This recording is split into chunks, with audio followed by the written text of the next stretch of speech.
Now, in a couple of weeks from now, Donald Trump will be installed for the second time in the White House. But the person that we're really talking about a lot from the other side of the pond is not Donald, but Elon, as in Musk. This week, the tech multi-billionaire, almost trillionaire Elon Musk posted a series of messages on his social media site, X, formerly known as Twitter, accusing the Prime Minister, Sir Keir, of failing to prosecute gangs that systematically groomed and raped young girls. That's when he was head of the CPS. Now, first of all, it's wrong, but also why has he got it in for Keir Starmer repeatedly? Musk has also said that former Women's Minister Jess Phillips deserves to be in prison over her failure to launch an inquiry, and West Streeting has since invited Musk to roll up his sleeves and work with us against the gangs. He's also argued that rape gangs were allowed to exploit young girls without facing justice during Sir Keir's time as the Director of Public Prosecutions. But why does he feel, as in Musk, the need to get so involved? Why are we such low-hanging fruit for Elon Musk? We know that he's going to support, or he's promised to support Nigel Farage with money. But even Nigel Farage had to rein him in today, or yesterday rather, by saying that actually when Musk called for the release of Toby Robinson from jail, that was going too far. He didn't put it quite like that, but he basically said, I agree with a lot of stuff that Musk says, but some of it I disagree with. So what is it about Elon Musk and Britain? And by the way, we're not the only country in his sights. He's also gone for the German government of Olaf Scholz. He's openly supported the AfD, the Alternative for Germany party from the far right, in the forthcoming elections. He's even written an editorial in the German equivalent of the Telegraph, the Die Welt newspaper, very respected conservative paper, which the fact that he's been allowed to write that editorial has got people up in arms about all this. So how do you deal with the problem called Elon Musk? Do you tackle it head on? Do you ignore it, as the Prime Minister seems to be doing most of the time? Do you kiss his ring, or do you give him do something slightly more robust? Let's speak to John McTernan, political strategist for Burson and former political secretary to Tony Blair, and Sir Craig Oliver, partner at FGS Global Consultancy, former Downing Street Director of Comms under David Cameron when he was Prime Minister. Good morning to you both and Happy New Year. Let's start with you, John. How would you deal with Elon Musk? Oh, I'd set up a Musk rebuttal unit in number 10, to be honest. When people tell lies about you, you have to tell the truth about yourself, and you have to do it in a way that dominates all the channels. So you can't stand back and have slanderous accusations made against Jess Phillips. Elon Musk accused her of being a rape genocide apologist. Everybody knows. Which is outrageous. It's untrue. It's totally untrue, yeah. and it's an attack on her character, her politics, her career, everything she's done. I would say that the government should back her in taking legal action about that. I think you should. I think the lies about Keir, I think the Prime Minister should probably be above that. But there needs to be a counter narrative. We know what the problem with child sexual abuse is. That one, the victims were not trusted, were not listened to by police. Like 1 in 3 victims of child abuse, according to the NSPCC, don't talk about it wherever it's happened. And we also know it is men. The problem is men. Men commit child sexual abuse, and a lot of child sexual abuse is domestic. We should talk more about it. We should prosecute the police. Keir changed the system to trust the victims to take that. But the government has to respond to this. And they're not doing enough as far as you're concerned. Well, look, you can't respond to a bully by going, hit me again. Okay. Yeah, we're a country, and only 16% of the country, the UK voters, trust and support Elon Musk. All governments have to pick fights and stand and fight, because you won't fight for yourself. Will you fight for the people of the country? So I think it's time to stand and fight. So, Craig, is the government doing enough to rebut Elon Musk? I totally understand what John's saying, but I think the approach that Keir Starmer's taking is pretty much the right one. I'm reminded of the George Bernard Shaw quote, which is, don't fight a pig, the pig likes it, and you get covered in mud. And I think that's the problem for Keir Starmer at the moment, is if you put energy into this, you end up magnifying and amplifying it with somebody who's prepared to go into a kind of arms race in terms of that fight. That doesn't mean to say that you can't have people who are out there, like well-known backbenchers going out and making your case. But I think as Prime Minister, you've got to rise above it and hope that he moves on to something else. I was just looking at his Twitter feed today, and he's now moved on to something called Grok, which is an AI platform, and he's obsessed by that. And you have to get pretty deep into his Twitter feed now, or X feed, as we must now call it, before you get to this. I suspect he's probably moved on. It's awful, it's terrible, but it's not a good idea to engage in a fight with him over it. But I guess that's what John was saying as well. You have a Musk rebuttal unit, but you don't necessarily get the main man, as in Keir Starmer, involved in it. Well, I wouldn't use huge amounts of number 10 resources doing this. I think the danger is you allow it to be magnified and amplified as an issue, and it distracts you away from it. Yes, you should have people who are on the back benches who you use for these kind of battles, who go on programs like this, who make the point that Keir Starmer's got a proud record in terms of fighting child sexual abuse, and certainly Jess Phillips does too. But you just don't get involved in the fight, because if you give energy to it, this is what they want. John? Look, I think that's a very traditional and response to a crisis and crisis comms, and understand why Craig would be advising it. This is an intervention in British politics. It's not simply somebody who's got the wrong view. It's it was sparked when Elon decided to back the racist rioters, the rioters who Keir jailed so quickly, and I think that may well have angered him.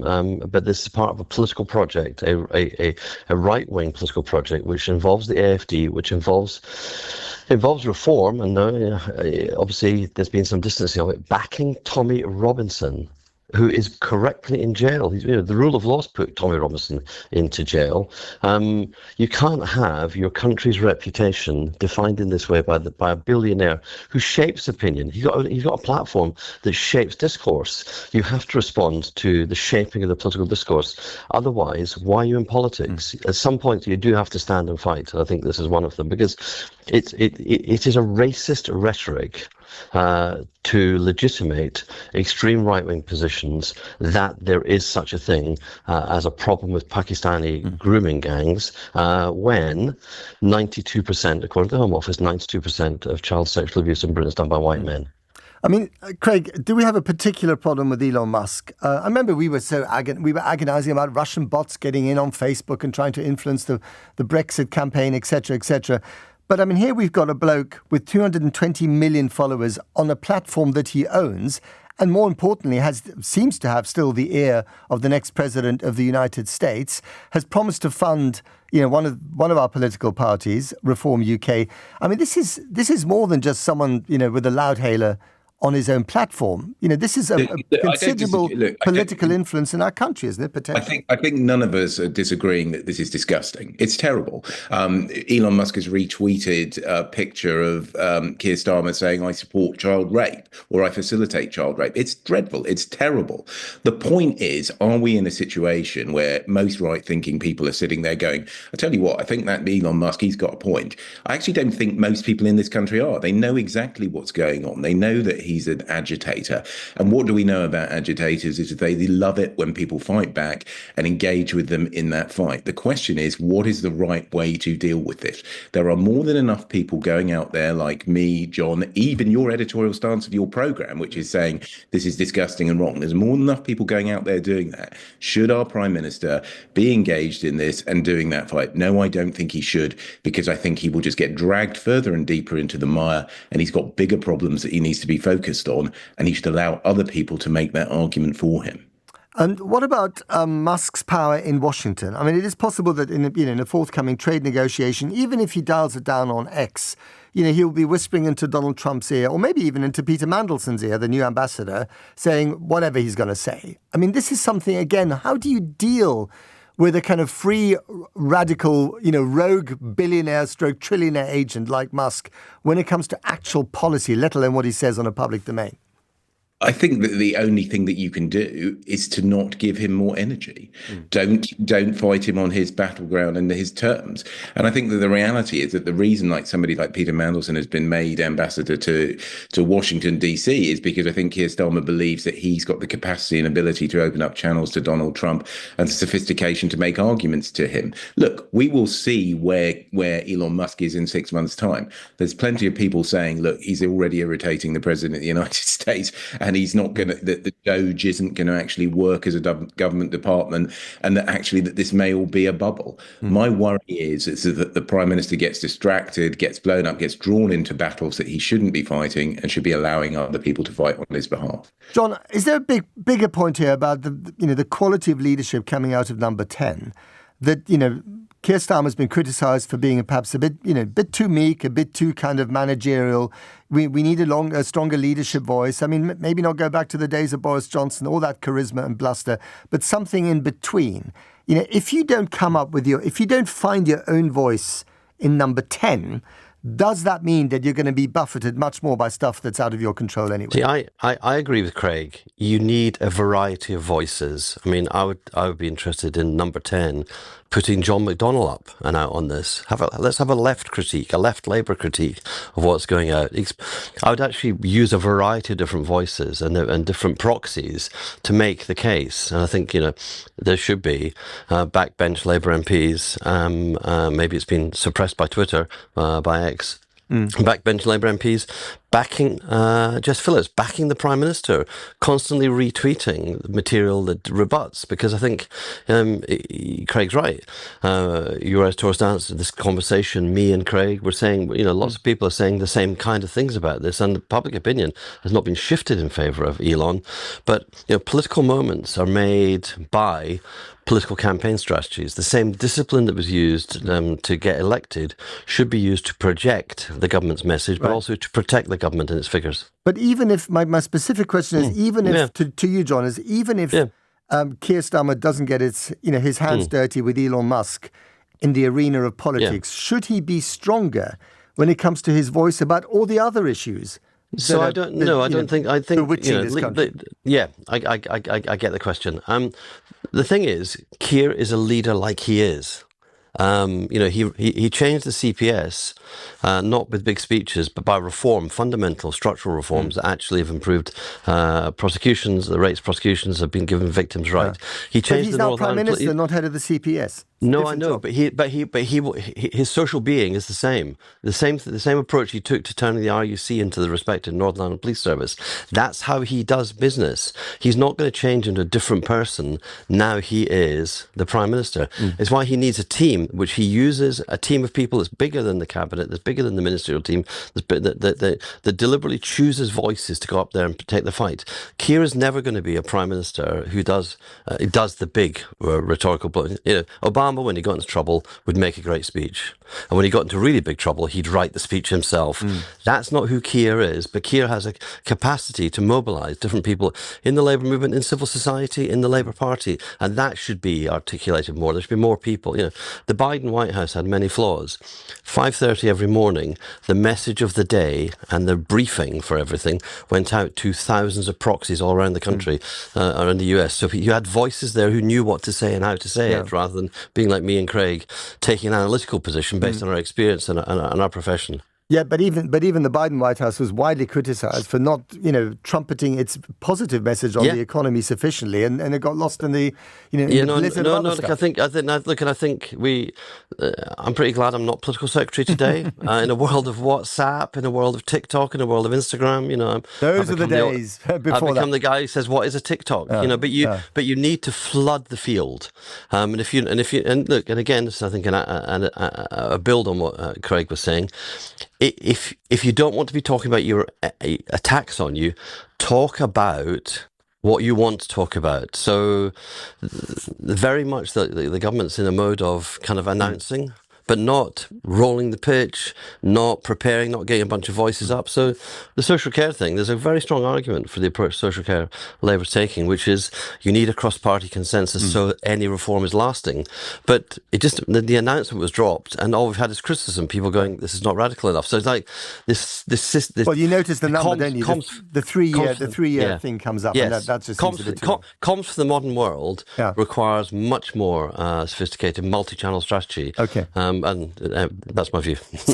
So Craig, if you were still in number 10, if you had the chance and the charge of honing Keir Starmer's message, first of all, what would you tell him in the interests of honesty? Is he doing wrong, and how would you fix it?